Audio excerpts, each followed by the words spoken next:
السلام عليكم. لو سمحت كنت عايز استفسر عن ايفون 7.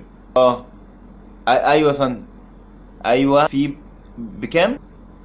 ب 13 اوكي خلاص خلينا في 17. انا كنت عايز احجز يا فندم. خلينا في 17 اوكي.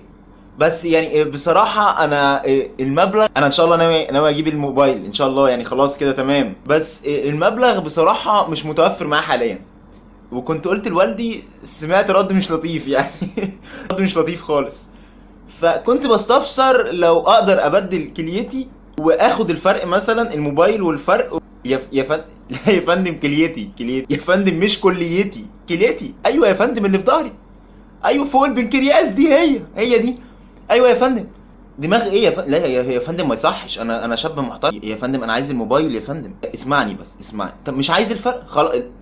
لو هتديني موبايل مش عايز، اديني موبايل مش عايز الفرق. يا فندم مش بهزر. اسمعني يا فندم.